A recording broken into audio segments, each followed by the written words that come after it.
So picture this.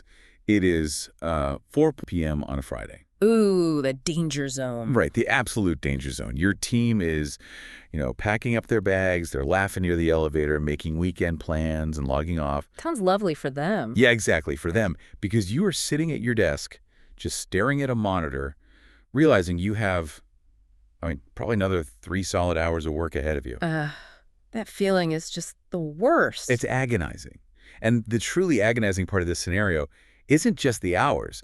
It's that you are doing work that was technically assigned to the people who just walked out the door. Oh, wow. Yeah, that hits close to home for a lot of people. Right. So, how did you get here? Yeah. Because you were a top performer, you got promoted to management, and somehow you ended up working longer hours while your team just clocks out with zero stress. Yeah, and well, it is a structural failure, but it's masquerading as a personal work ethic issue. Wait, what do you mean by that? Well, we see managers internalize this completely. They think, they just need to work harder, or be more efficient, or maybe just drink way more coffee. Right, the infinite coffee solution. Exactly, but they don't realize they have accidentally engineered a system where their own competence has become like the very bottleneck strangling their team's growth. Which is exactly why we are diving into this today. Welcome to the deep dive, everyone. You're here because you are either drowning in this exact dynamic right now, or, you want to ensure you never do. Yeah, prevention is definitely better than a cure here. Totally. So our entire mission today is to deconstruct a really highly specific, highly focused framework from a text called The Manager's Edge, Coaching for Responsibility. Yes, such a good text. It really is. And we are zeroing in entirely on one section. It's titled Day 9, Coach for Ownership. Yeah, we are dissecting the actual psychological mechanisms of ownership today. All right, so we're not just talking about those generic platitudes about, empowerment, right? No, definitely not. We're getting into the actual tactical phrasing, the cognitive shifts required to stop just, absorbing your team's unfinished business. We are going to look at the exact words that are destroying your bandwidth and the exact replacement phrases you need to force responsibility back where it belongs. Yeah. So, okay, let's unpack this. Let's do it. So the text establishes this foundational concept right away, and it frames it as your ultimate growth edge. Okay. The mandate is to basically stop becoming the container for everyone else's follow-through. Stop becoming the container. That word container is doing a lot of heavy lifting there. It really is. Let's actually upgrade that visualization a bit. Because if you think about a manager's mental bandwidth, like, say, the RAM on a computer. Oh, I like that. Right. Every unresolved problem, every half-finished task a direct report brings to you is an open application. Yes, running in the background. Exactly. And if you are the container, you are just absorbing open applications until your system completely crashes. Yeah, your fan is spinning super loud. You are holding all the processing load, while your team's processors are literally sitting idle. That is the exact neurocognitive reality of the situation. The processing load doesn't just disappear. Yeah. It just transfers. Right. And we have to look at the genesis of this transfer because it rarely begins with an employee just deciding they want to shirk their duties. So they aren't just being lazy. No, almost never. It almost always begins with a manager who possesses this ingrained, high-achieving reflex. Which is why they got promoted in the first place. Exactly. So an employee hits a minor roadblock. Maybe, I don't know, a client is pushing back on a timeline, and they come to you. They present the friction.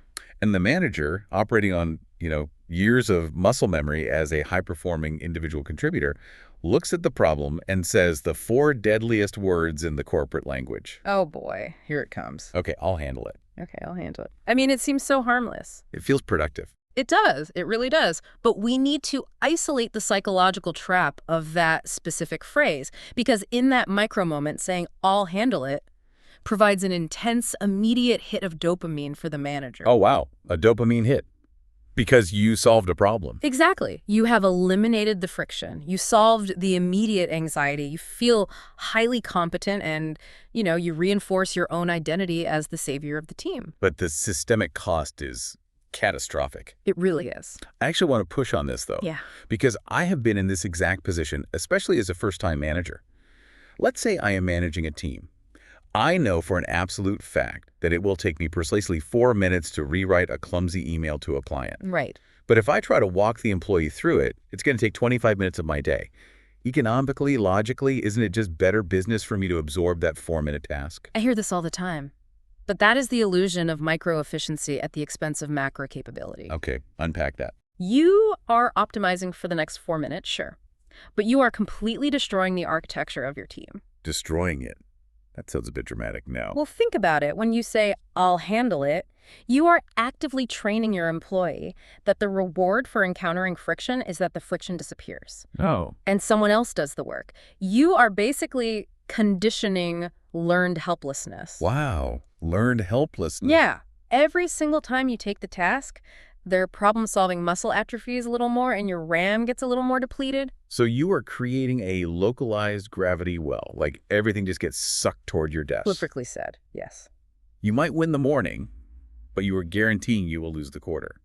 Because eventually you have a team of highly paid spectators just watching you do all the critical thinking. Exactly. And this brings us to the conceptual pivot the text demands. If I'll handle it is the pathogen, the text prescribes what it calls the coach approach. The coach approach. Yeah. The definition provided is very precise. A coach approach manager keeps responsibility with the person whenever possible. That phrase, whenever possible, gives me pause, honestly. Why is that? Because if I am constantly deflecting responsibility back to my team, aren't they going to perceive me as an absentee manager? I see. Like if my default response to their problems is to just push the problem back, it feels dangerously close to the not my job aesthetic. And that is terrifying for a manager who genuinely wants to be perceived as supportive. That fear of appearing unsupportive is honestly the primary reason managers fall back into the savior role, especially first-time managers. They want to be liked. Right. You want your team to think you have their back. But the text forces a redefinition of what support actually means in a leadership context. The coach approach isn't about pushing paper away or, refusing to engage. Right. It is about fundamentally altering the geometry of the conversation. You are shifting from operating as a vending machine. A vending machine. Yeah, where they put in a problem and you dispense a solution. You shift from that to operating as a mirror. So instead of absorbing the cognitive load, you are forcing them to bear the weight of their own friction, but you are standing there ensuring they don't get crushed by it. Yes. You're providing structural integrity, not a rescue operation. Oh, that's a great distinction. Structural integrity, not a rescue operation. By keeping the responsibility with them, you are communicating a highly potent psychological signal. You're saying, I view you as fully competent. Right. I believe you possess the capacity to resolve this. Exactly. And I am here to examine the problem alongside you, but I will not strip you of the opportunity to solve it. Rescuing feels like kindness, but it is functionally a statement of distrust in their abilities. Man, that is a gut punch. Rescuing is distrust. It is. It really is. Okay, that makes sense conceptually. But bridging the gap from conceptual philosophy to, like, a tense meeting at 2:08 p.m. on a Tuesday is where the framework usually falls apart. Yes, the real world is messy. The anxiety of the employee is high, the deadline is tight, and the manager's instinct to just grab the keyboard is screaming. So how do we mechanize this coach approach so it actually survives contact with reality? Well, the source material actually provides the mechanics. It outlines a definitive protocol. Okay. It's a checklist of 4 cognitive forcing functions designed specifically to end problem-solving conversations. Like a checklist for ending project discussions. Exactly. These are not general inquiries. They're architectural constraints you place on the dialogue to ensure the container stays with the employee. Let's pull these apart, because I noticed right away that not a single one of these can be answered with a yes or no. No, definitely not. They require the employee to actively construct a reality out loud. So what is the first constraint on this checklist? The first question you deploy is just simply, what will you do next? What will you do next? It sounds almost too simple. It does, but it forces a massive pivot. How so? Well, when an employee comes to you with a problem, say, a vendor suddenly changed their pricing model. Total nightmare scenario. Right. They are usually living in the past or the present. They want to talk about how unfair it is or how stressed they are or why the vendor is wrong. They are just swirling in the abstraction of the crisis. Swirling in abstraction. I've totally been in those meetings. It's just venting. Exactly. Abstract worry is a virus. It spreads easily and accomplishes absolutely nothing. Right. Asking, what will you do next, acts as a circuit breaker. You are completely ignoring the emotional swirl and demanding a translation of that anxiety into physical chronological physics. You are shrinking the scope of the panic down to the next consecutive inch of action. Yes. The answer isn't fix the vendor relationship. That's too big. The answer becomes, I will open the contract and highlight the cancellation clauses. You are forcing them to define the very next movement of their hands. Exactly. But, even if you get them to commit to that next action, the problem doesn't vanish. Knowing what they're going to do doesn't relieve my anxiety as a manager, because I still don't know if they're going to do it today, tomorrow, or next month. Which is why we don't stop there. Right. My RAM is still occupied holding on to the timeline. Which is why the framework immediately follows up with the second question on the checklist. By when? By when? This is fascinating because it completely subverts the traditional power dynamic of deadlines. Usually the manager says, I need this on my desk by Friday. Right, the manager dictates. But when you dictate a timeline, you own that timeline. Oh. If the employee misses a Friday deadline that you imposed, the psychological failure belongs partly to you. Because I might have set an unrealistic expectation. Exactly, or you didn't understand their workload. But when you ask, by when, you force the employee to run an internal diagnostic on their own capacity. They have to figure it out themselves. Right. They have to weigh their competing priorities, estimate the cognitive load of the task, and articulate a commitment out loud. It leverages their own internal integrity. If I tell you I will have the contract highlighted by Thursday at noon, I have bound myself to that reality. Yes, it is an internally generated contract. Which is infinitely more binding than an externally imposed mandate. They're more binding. But a timeline is only as good as the conditions surrounding it. And in reality, conditions always change. So if we just stop at by when, we are still leaving a massive vulnerability open for excuses when things inevitably go sideways. The text anticipates this vulnerability perfectly. The third question is designed to preemptively dismantle excuses before they can even be formed. Okay, what is it? What might get in the way? What might get in the way? This is essentially conducting a pre-mortem on a task that hasn't even started yet. That's exactly what it is. It forces the employee out of the optimistic bias we all operate under. Right, because when someone sets a goal, they envision the frictionless path to achieving it. Always. But asking what might get in the way demands that they simulate the execution of the task and actively search for friction. It shifts their posture from reactive to proactive. I can see how this radically changes the follow-up conversation. If they say, well, the legal team takes 48 hours to reply, so that might delay me. Right. You have just neutralized that future excuse. Yeah. Because you can follow up right there with, okay, so how will you account for the legal team's delay in your timeline? You are teaching them to see around corners. If you don't ask this, Thursday rolls around, the task isn't done, and the employee just shrugs and says, legal didn't get back to me. And suddenly the container is sitting right back on your desk. You have eliminated the dog ate my homework pathway. Yes, exactly. Which brings us to the final piece of the architecture. You have the action, you have the timeline, you have the contingency plan. The fourth question. The fourth question from the text locks the entire system into place. How will I know it's moving? How will I know it's moving? This is brilliant because it addresses the single most exhausting part of management. The chasing. The chasing, Yeah. the constant pinging on Slack, the just checking in emails, the hovering, all of that requires massive processing power from the manager. How will I know it's moving fundamentally shifts the burden of communication. You are not telling them how to report to you. You are requiring them to design their own accountability loop. So the employee might say, I will drop a summary in the team channel at 4:00 p.m. Or, I don't know, I will update the status dropdown in our project management software. And whatever mechanism they choose, they now own it. They have designed the update protocol. Wow. If 4:40 p.m. passes and they haven't dropped the summary in the channel, they haven't just failed the core task, they have violated their own self-designed communication rule. You never have to nag again. Yeah. Because they have explicitly defined how they will keep the information flowing to you. Exactly. So that's your 4-part checklist for ending any project discussion.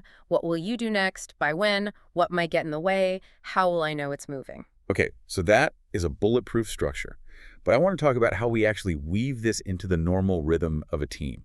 Like applying these coaching questions during team meetings. Yes, that's crucial. You don't just wait for an emergency. Exactly. So let's create a step-by-step guide for weekly team check-ins. Because that's where a lot of this container passing actually happens. So absolutely. The weekly check-in is the prime breeding ground for managers accidentally taking on work. So step one for a check-in. The manager needs to actually set the agenda to focus on roadblocks, not just status updates, right? Right, status updates can be an email. The meeting is for friction. Step 1, everyone brings their biggest roadblock. Step 2, when someone presents their roadblock, the manager does not offer a solution. You literally bite your tongue. Which, by the way, we should talk about personal tips for holding back. Because as a first-time manager, the urge to fix is physical. It is a physiological response. My best personal tip, keep a glass of water on your desk during these check-ins. When someone presents a problem, take a slow sip of water before you respond. Oh, I love that. It forces a physical pause. It gives your prefrontal cortex time to catch up with your impulse. Another tip is literally sitting on your hands. If you can't reach the keyboard, you can't fix the spreadsheet. That is hilarious, but probably so effective. Okay. Okay, so step 3 of our check-in guide. They present the roadblock, you take a sip of water, and then you deploy question 1. What will you do next? Yes. In front of the whole team. This is powerful because you are modeling the coach approach publicly. The rest of the team sees that bringing a problem doesn't mean the manager takes it. Step 4. You work through the rest of the checklist. By when? And what might get in the way? And step 5, wrapping up the check-in, is having each person state their accountability loop. How will I know it's moving? Everyone leaves the meeting with their own container firmly in their own hands. That completely transforms a weekly sync. But, knowing the architecture and actually living inside it in an emergency are two different things. Very true. The text recognizes that there are going to be moments of extreme temptation where the checklist feels too cumbersome and the urge to just take the work is overwhelming. Yes. The text provides a hard rule for those exact moments of vulnerability. It states, do not end any problem-solving conversation without a clear owner and next step. And it gives you a highly calibrated replacement phrase to use when your brain is screaming at you to say, I'll handle it. What's the phrase? The exact phrase is, what is your next step and where do you need my support? What is your next step and where do you need my support? That is the nuclear option for deflecting the container. It really is. Let's actually put this into the atmosphere. I want to feel the weight of this phrase in a real-world collision. Let's model a mock conversation about avoiding task ownership. I am ready. I am actively suppressing my own instinct to fix the problem right now. Okay, here's the scenario. Tuesday afternoon, 2:00 p.m. The Q3 financial presentation for the board is due in 3 hours. I am panicking. I walk to your desk. Ready. Listen, the formatting on these revenue tables is completely corrupted. Every time I try to align the Q2 and Q3 columns, the entire slide deck crashes. I have been fighting with this for an hour. My blood pressure is through the roof. I'm already late for a sync with the marketing team. And I know you built the original template so you know exactly how the macros work. Can you please just take a look at it and fix the alignment so we don't look foolish in front of the board? I can see how incredibly frustrating that is, especially with the board meeting right in front of us. What is your next step and where do you need my support? Wow. Okay, stepping out of the scenario for a second. The emotional whiplash of hearing that is profound. It is, isn't it? As the employee, I built a perfect trap. I invoked a looming deadline to create urgency. Yep, 3 hours. I flattered your specific expertise with the template. I provided a valid excuse about my other meeting. I basically handed you a ticking time bomb and begged you to defuse it. And you validated the emotion, but you completely refused to take the bomb. The urge to take it is immense. I mean, my brain knows I could fix that macro in 3 minutes, whereas you might spend another 45 minutes frustrated. Right. But if I take it, I guarantee that next quarter, you will bring me the exact same formatting issue. Let's dissect the mechanics of that specific replacement phrase because it is doing two very different things simultaneously. The first half is, what is your next step? That first half is the enforcement mechanism. It rigidly adheres to the rule of demanding a clear owner. It completely bypasses the emotional manipulation and the flattery I presented. Exactly. It reflects the reality of the situation straight back onto your lap. The formatting is broken. You are the one building the deck. Therefore, you must articulate the immediate path forward. It stops the panic spiral and grounds you in operational reality. Yes. But if you just said, what is your next step? And stopped there, it would feel incredibly cold. Oh, totally. It would validate that fear of being an unsupportive absentee manager. Right. That is why the second half of the sentence is the actual genius of the framework. And where do you need my support? That second half introduces psychological safety without transferring ownership. Exactly. It fulfills the mandate of the coach approach. But the vocabulary is crucial here.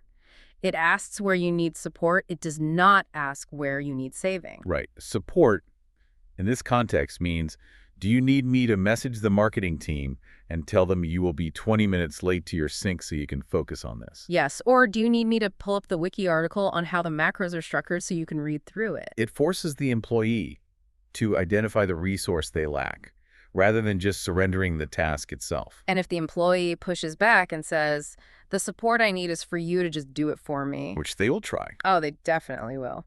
But you now have a clear boundary to manage. You can say, I am not going to do it for you because you own the board deck and you need to understand how these tables function for next time.